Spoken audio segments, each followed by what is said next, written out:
এখন ওয়াটারপ্যাথির পাইরেক্সিয়া অর্থাৎ জ্বর কীভাবে ওয়াটারপ্যাথির মাধ্যমে সারানো যায় তার একটা লাইভ পরীক্ষা চলছে। তার আগে আমরা দেখে নেব অভিপ্রীতের এখন বডির টেম্পারেচার কত। এই থার্মোমিটার দেখতে পাচ্ছেন, ঠিক আছে, এটা এখন নর্মাল রয়েছে, কোনো রকম টেম্পারেচার নেই, দেখতেই পাচ্ছেন ফাঁকা। এবার আমি থার্মোমিটারটা অভিপ্রীতের জাস্ট বগল দেবো, ফাঁটটা তোলো, এই চেপে রাখো। এই ভিডিওটা কোনো রকম কাট ভিডিও নয়, একেবারে এখন অভিপ্রীতের বগলে এই থার্মোমিটার দেওয়া হয়েছে। আমরা দেখব এই থার্মোমিটারে তার যে জ্বর ফিভারটা ঠিক কতটা আছে সেটা মেপে দেখব। আর অভিপ্রীত হলো খুব সাহসী ছেলে, কষ্ট পাচ্ছে, কিন্তু সে তার কষ্টটাকে ওভারকাম করার জন্য ওয়াটারপ্যাথির পরীক্ষাটাকে করে দেখছে। আজকে ওর প্রথম ওয়াটারপ্যাথির পরীক্ষা। এই দেখুন ওর বগলে থার্মোমিটার দেওয়া রয়েছে, এতে কত জ্বর আছে সেটাও আমরা দেখব। এবং কি করা হয়েছে, কেন অভিপ্রীতকে একটা টুলের ওপরে বসানো হয়েছে। ওর প্রচণ্ড ঠান্ডা লেগে গেছে, এসিতে থেকে থেকে কষ্ট পাচ্ছে আর ঘুমোতে ঘুমোতে ভুলভাল বকছে, তাই ওর চিকিৎসা শুরু হয়েছে। কি করা হয়েছে, কিনা একটা ব্যাকেটের মধ্যে গরম জল নামা হয়েছে, এই যে দেখতেই পাচ্ছেন, এবং সেই জলের মধ্যে অভিপ্রীতের পা দুটোকে এই দেখুন চুবিয়ে দেওয়া হয়েছে। এই দেখুন ঠিক জলের মধ্যে পা দুটোকে চুবিয়ে দেওয়া হয়েছে। আর এই জলটা কিন্তু কোনো সাধারণ বা ঠান্ডা জল নয়, এটা হচ্ছে গরম জল, ওয়ার্ম ওয়াটার। এর টেম্পারেচার হচ্ছে রাখতে হবে ন্যূনতম 42 ডিগ্রি সেন্টিগ্রেড। এবারে আমরা দেখব অভিপ্রীতের গায়ের জ্বরটা কতটা রয়েছে। অভিপ্রীত একটু থার্মোমিটারটা দেখি, আপনাদেরকে আমি দেখাবার চেষ্টা করব যে এখন গায়ের ঠিক জ্বরটা কতটা এখানে শো করছে। আমরা ভালো করে ফোকাসটা করছি থার্মোমিটারের ওপরে। আশা করা যায় আপনারা এখনও কিছু বোঝা যাচ্ছে না।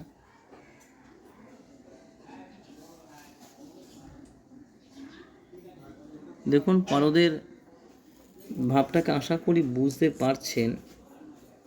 এই দেখুন আমি একটু জুম করছি ভিডিওটাকে, দেখুন জুম করলে দেখা যাচ্ছে যে অভিপ্রীতের গায়ের এখন টেম্পারেচার আছে 103 ডিগ্রি। এবারে এই জ্বরটা কতক্ষণের মধ্যে নর্মাল হয়, এবং তার সাথে সাথে আমরা কি করে নেব, এই যে জলটি দেখতে পাচ্ছেন এই জলের টেম্পারেচারটা ঠিক কত রাখা হয়েছে সেটাও আমরা এখন দেখাবো। এই আবার থার্মোমিটারের আমরা 0 করে নিলাম ঝাঁকিয়ে। এবার আমরা জলের মধ্যে থার্মোমিটারটাকে দিয়ে দিলাম, জলের মধ্যে থার্মোমিটারটাকে দিয়েছি, দেখতেই পাচ্ছেন। এবারে থার্মোমিটারটাকে তুলে আমরা দেখব যে টেম্পারেচারটা ঠিক কতটা শো করছে।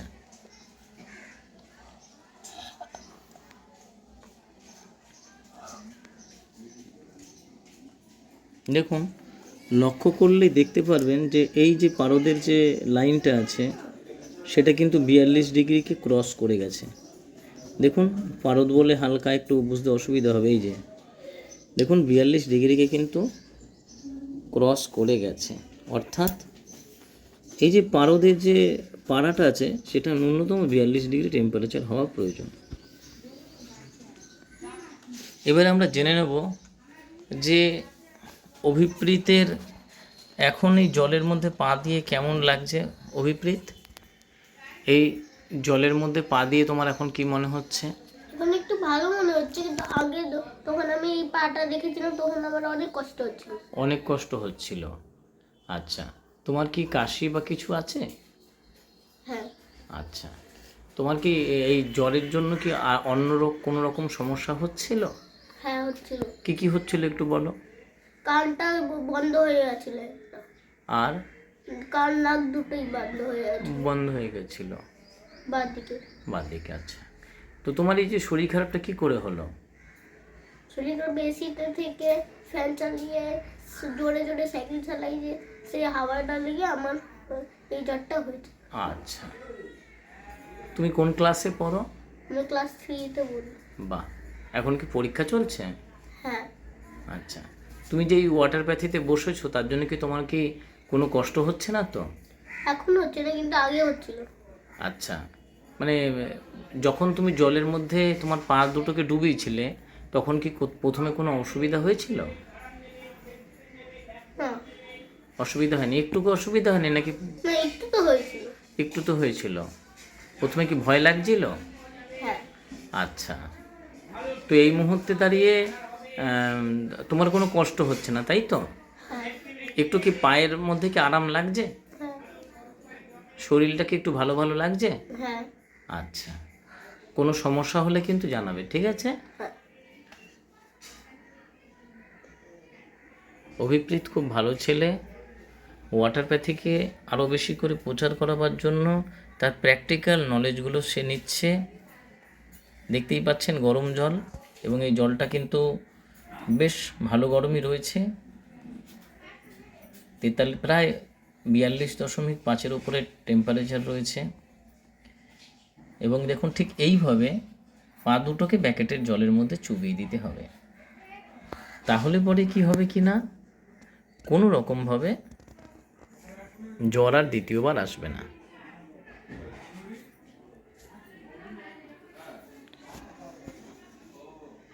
ঠিক এইভাবে ব্যাকেটের মধ্যে বসে যেতে হবে।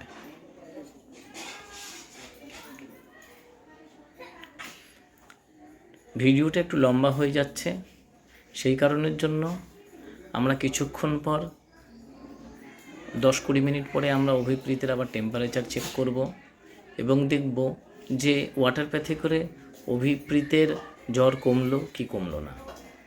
মোটামুটি 20-25 মিনিট হয়ে গেল। অভিপ্রীত একইভাবে জলের মধ্যে তার পাটা দিয়ে রয়েছে। এই দেখুন এখনও পাটা দিয়ে রয়েছে, গরম জলের মধ্যে এখনও পাটা দিয়ে রয়েছে। এবারে দেখব এই থার্মোমিটার, দেখুন এখানে কোনো রকম পারদের স্তর দেখুন একদম নিচে নেমে আছে। এবারে আমরা অভিপ্রীতের বগলে দিয়ে দেখব যে ওর জ্বরটা ঠিক কতটা কমলো। অভিপ্রীত, এটা বগলে দাও।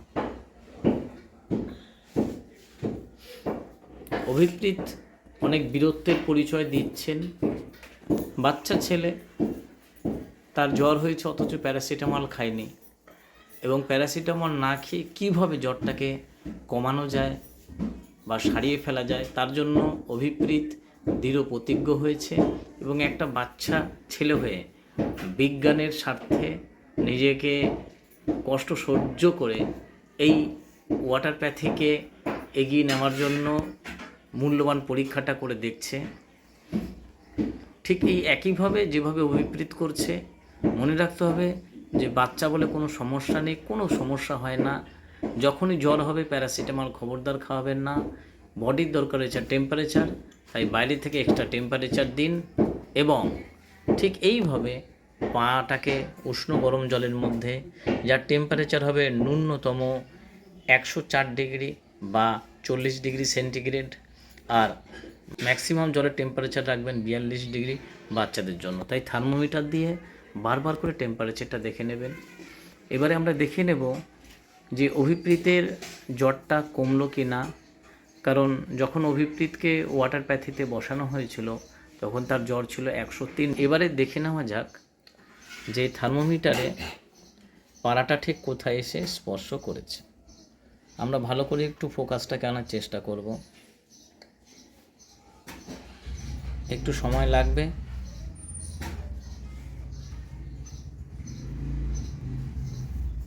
একটু সময় লাগছে একটু। এই দেখুন, যদি ভালো করে লক্ষ্য করে দেখেন, এই দেখুন এই যে দেখতে পাচ্ছেন আশা করি, দেখুন টেম্পারেচারটা 100 থেকে একটু নিচের দিকে রয়ে গেছে। এই দেখুন, আশা করি এবারে পরিষ্কার করে বোঝা যাচ্ছে যে 38 ডিগ্রি সেন্টিগ্রেডের জায়গায় রয়েছে, অর্থাৎ এটা প্রায় 99 ডিগ্রি ফারেনহাইট রয়েছে। অর্থাৎ ওয়াটার প্যাথি করার ফলে অভিপ্রীতের জ্বরটা কমেছে। আচ্ছা অভিপ্রীত, এখন শরীরে কী কী পরিবর্তন বুঝছো? গরম লাগছে কি, তোমার কি মনে হচ্ছে বলো? আমার অনেকই ভালো লাগছে, এবং আমি অনেক একটু কষ্ট হয়েছে, কিন্তু আমার জ্বরটা সেরে গেছে। সেরে গেছে। আচ্ছা, এমনি কি জলের মধ্যে পাটা ডুবিয়ে রাখতে কি কোনো সমস্যা হচ্ছিল? না। হচ্ছে না, তুমি এখন ডুবিয়েই রেখেছো? হ্যাঁ। আচ্ছা, কোনো ঘাম বা অন্য কিছু মনে হচ্ছে তোমার? হ্যাঁ, আমার অনেকই ঘাম এসে গেছে। ঘাম আসছে তাই তো? আচ্ছা, একদম হাত দিয়ে দেখলেই বোঝা যাচ্ছে যে অভিপ্রীতের গা এখন একদম ঠান্ডা হয়ে গেছে এবং তার পালস এখন একদমই নর্মাল। তাই অভিপ্রীতকে অসংখ্য ধন্যবাদ যে প্যারাসিটামল না খেয়ে জ্বরের সাথে যুদ্ধ করার জন্য বডিকে সাহায্য করা। ভবিষ্যতে অভিপ্রীতের জন্য অনেক বড় আমাদের ভালোবাসা এবং বিশ্বাস রইল। এইভাবে বিভিন্ন বিজ্ঞানের সাথে এগিয়ে চলবে। ধন্যবাদ আপনাদেরকে এই ভিডিওটা দেখার জন্য। আপনারাও বাড়িতে এই ঠিক একই পদ্ধতিতে করুন, দেখবেন আপনাদেরও জ্বরটাকে সারাতে কোনো রকম সমস্যা হবে না। আর প্যারাসিটামল খাবেন না। মনে রাখবেন জ্বরই আপনার শরীরকে বিভিন্ন ব্যাকটেরিয়া এবং ভাইরাস থেকে বাঁচাতে সাহায্য করে এবং মারতে সাহায্য করে। ধন্যবাদ।